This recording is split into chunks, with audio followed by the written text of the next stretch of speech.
Qui peut être mon ami en tant que musulman, avec qui je peux fréquenter, je peux communiquer en tant que musulman, avec qui je peux en fait passer beaucoup de temps comme ami, comme en fait quelqu'un à qui je fais confiance. Dans cette vidéo, je vais vous expliquer, je vais vous rapporter les conseils du prophète Muhammad sallallahu alayhi wa sallam à ce sujet. C'est l'épisode numéro 16 des conseils du prophète à son compagnon Abu Dhar al-Ghifari. Restez avec moi, on va lire les conseils de notre prophète bien-aimé.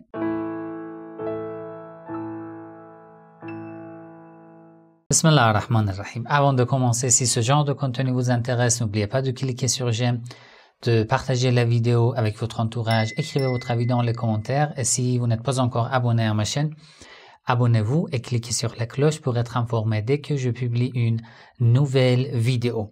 Si vous n'avez pas visionné les épisodes précédents des conseils du prophète Muhammad sallallahu alayhi wa sallam à son compagnon Abu Dhar al-Ghifari, je vous propose de consulter deux de mes playlists sur ma chaîne YouTube, le chiisme. D'abord la playlist intitulée le prophète Muhammad sallallahu alayhi wa sallam et puis la playlist de l'éthique et la morale islamique. Là, vous trouvez beaucoup de vidéos concernant les conseils du prophète Muhammad sallallahu alayhi wa sallam, des conseils très riches, très profitables, des conseils qui sont des trésors pour chaque musulman.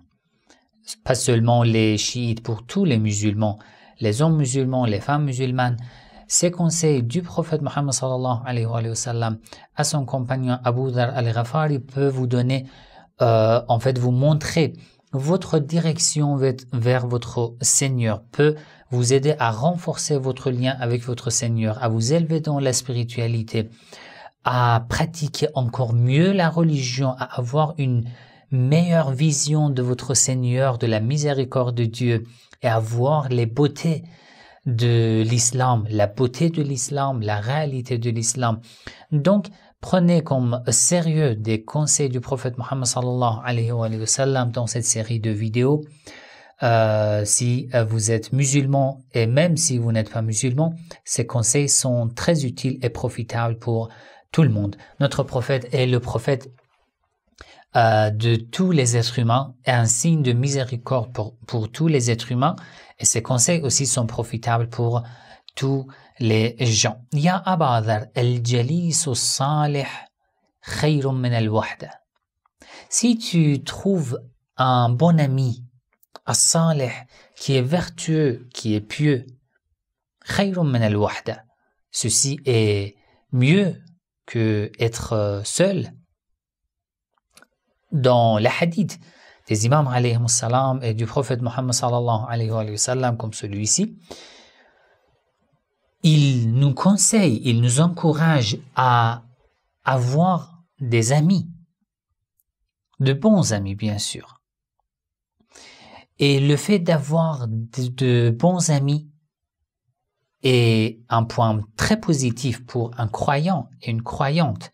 Et bien sûr, il y a des conditions. Un mauvais ami peut t'égarer du droit chemin, peut te donner beaucoup de mauvaises habitudes, peut te prendre des bonnes habitudes que tu avais, d'accord? Mais un bon ami à qui tu fais confiance, qui est pieux, qui est vertueux, qui te fait rappeler de ton Seigneur, ou peut-être il n'est pas musulman, mais il te fait rappeler de bonnes œuvres, il t'apprend à faire de bonnes œuvres, il t'apprend à être gentil avec les gens, à ne pas être injuste avec les gens, à ne pas faire mal aux autres. Voilà ce genre de bons actes. Une telle personne est digne d'être ami, même si il n'est pas musulman. Al-jalisu salih khayrun min al-wahda. Un bon ami, pieux, vertueux, si tu l'as, c'est mieux que être seul. Vous avez un proverbe français, vaut mieux être seul que mal accompagné. Nous avons dans le hadith la même chose exactement.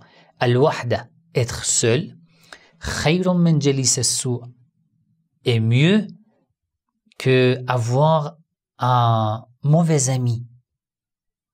Donc, l'équivalent, c'est le même proverbe français. Vaut mieux être seul que mal accompagné.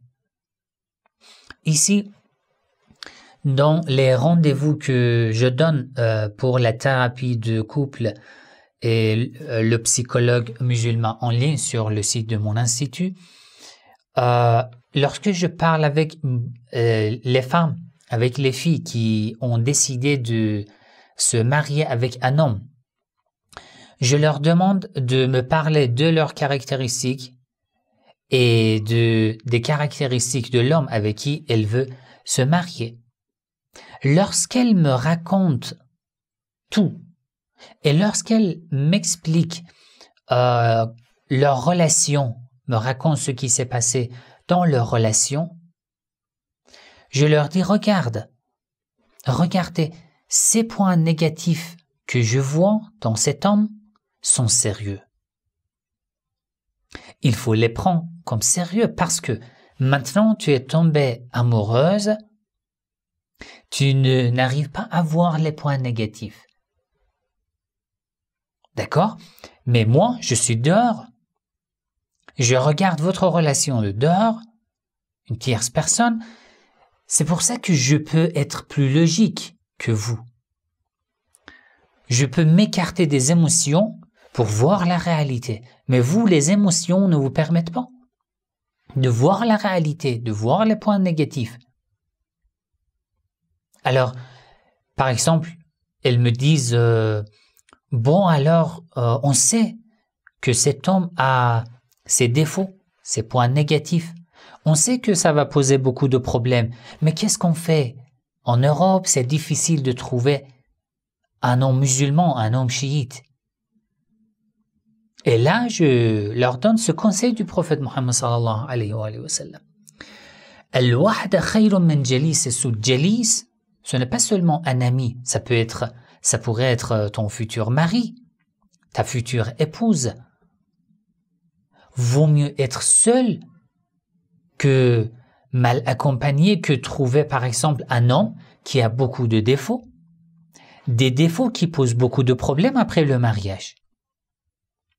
Par exemple, vous avez eu des rapports intimes, vous avez voyagé, vous avez eu beaucoup de rencontres au restaurant, dans la ville, pendant les vacances, à la maison, avec les familles.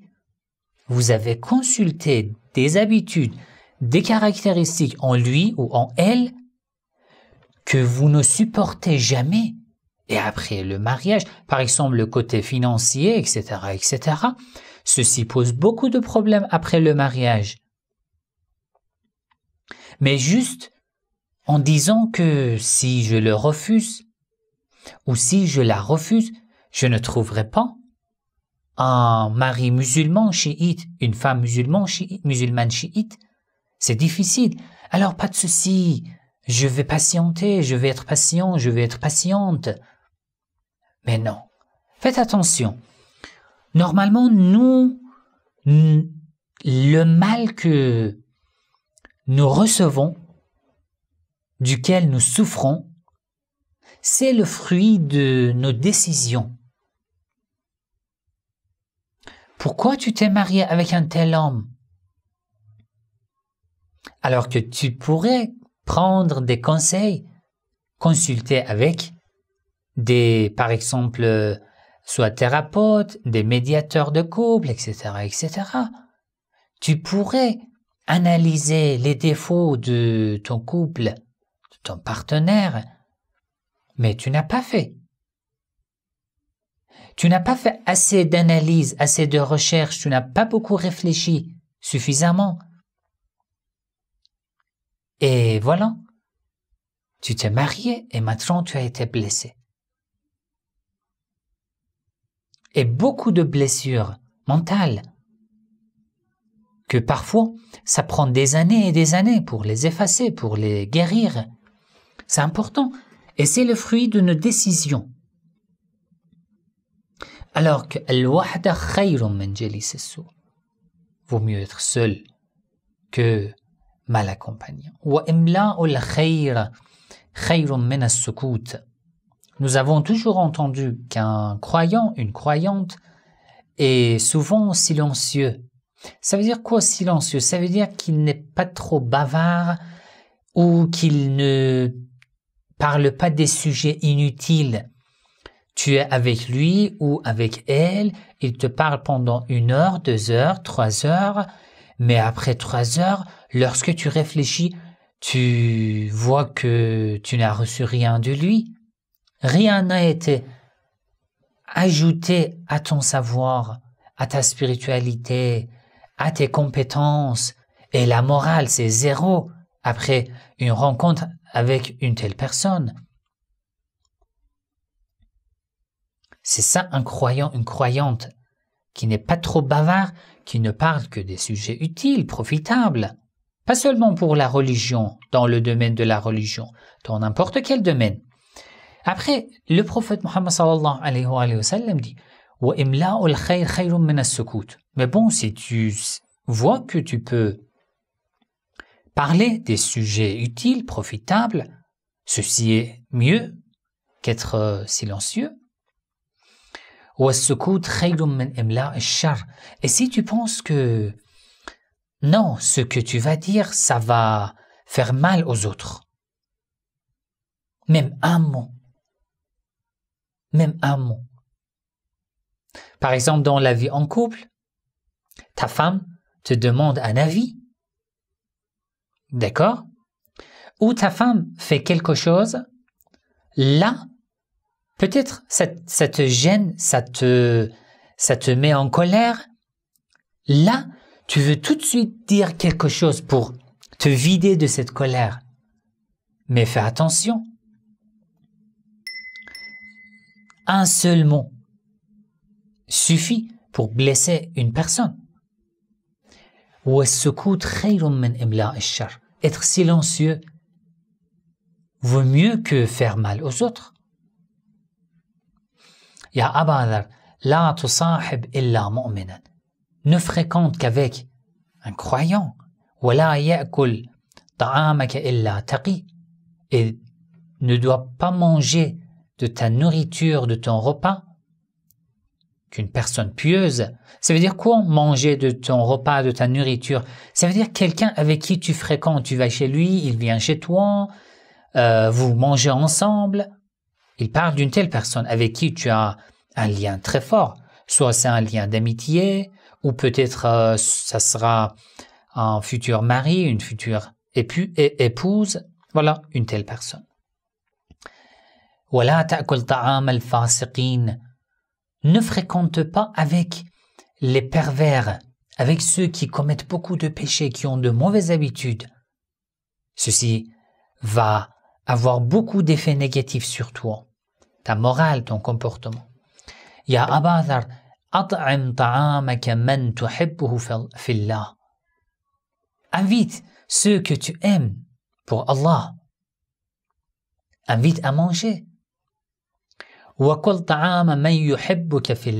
Et si quelqu'un qui est pieux, qui est pratiquant, qui connaît la religion, qui réfléchit en fait dans le même, on peut dire, atmosphère que toi, il t'invite, pourquoi pas?